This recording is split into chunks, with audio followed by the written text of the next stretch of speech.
I have a lot of entrepreneurial icons that I look up to, but probably the biggest is Sara Blakely, founder of Spanx, which she just sold a majority stake of, and it's valuated at $1.2 billion.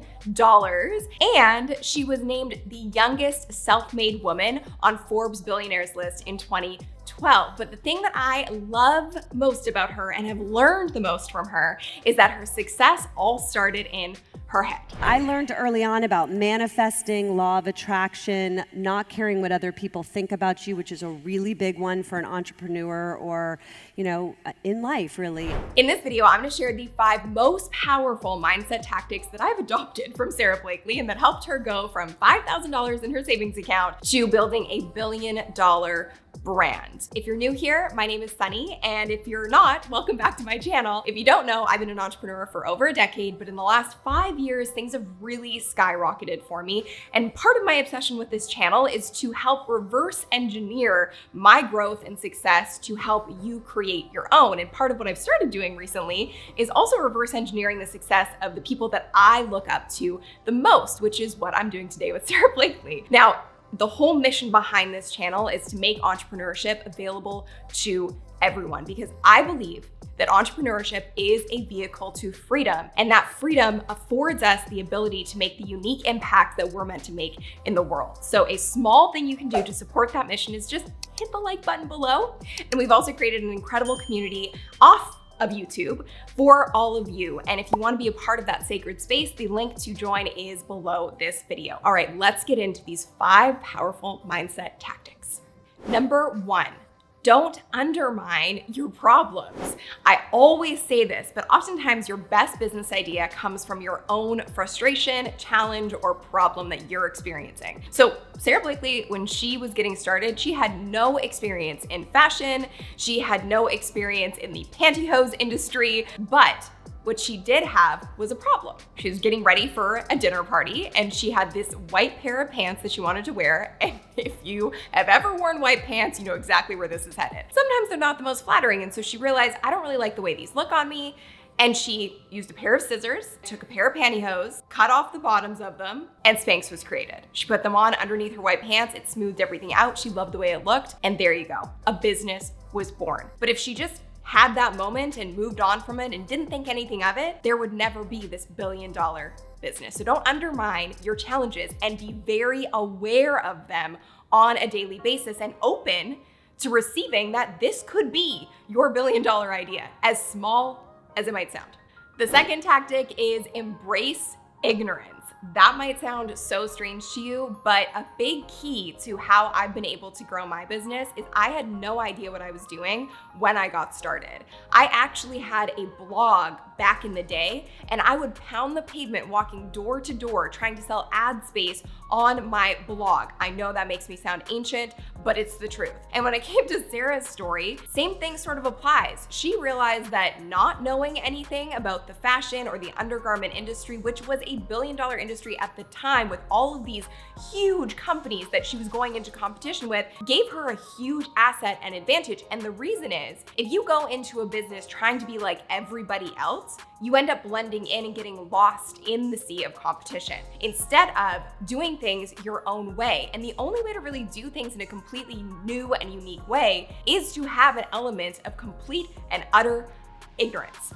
So use that to your advantage. I always like to say that curiosity leads to cash flow. And it's something that Sara talks about often. I did it very differently, and it was because I didn't know how it was supposed to be done. So honor that in yourself. Don't second guess yourself and let that beat yourself up. Turn to it and go, this is cool, this is an asset. The next mindset tactic is vitally important. Focus on your strengths, but don't be realistic. Okay, so little exercise here. I want you to grab a pen and a piece of paper, and I want you to write down the word strengths. And underneath it, I just want you to start jotting down all of the things that you know you're really good at. This is something that Sara Blakely did before she even had the idea for Spanx. She wrote down a list of all of the things she was good at. One of those was sales, because she had actually been selling fax machines. Yes, fax machines.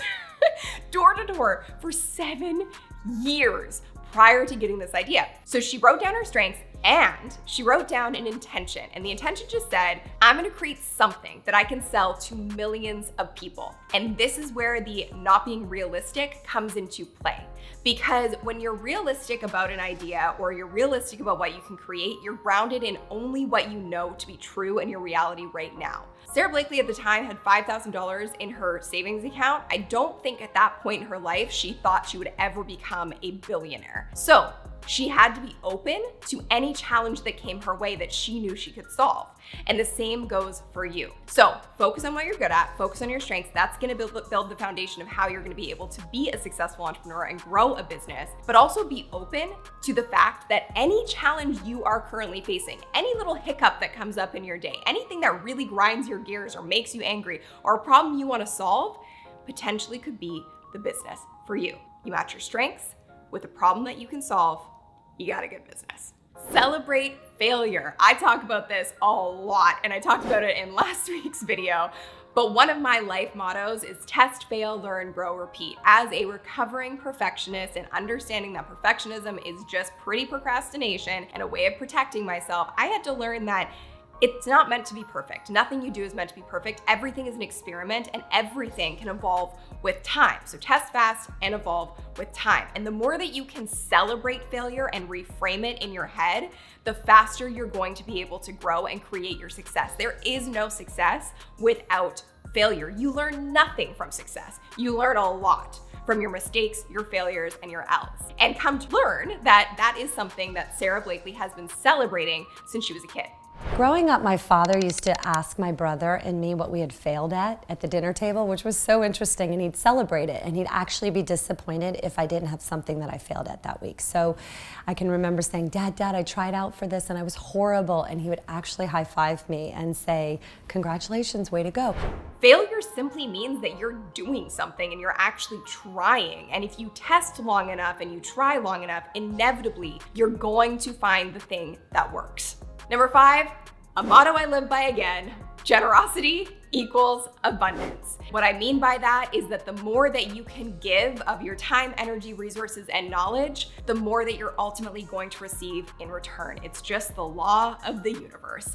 And what I respect and admire so much about Sara Blakely is that yes, she's this billionaire, yes, she's built this massive brand, but she's never forgotten the value of giving back, and she's never not been grounded in her bigger vision and mission behind Spanx. Yes, Spanx is an undergarment, but at the end of the day, the purpose behind it is so much bigger than that, and it's all about empowering women. She wants to see more female entrepreneurs. She wants to see more female leaders and more female voices so we can actually create more equality in gender. And one of the things she's done to actually stand behind that is her Red Backpack Foundation, which supports nonprofits and businesses run by women identifying people. And recently, with her company, she sold a majority stake in her company, and to celebrate, it wasn't just about, yay, look at all the money I've made.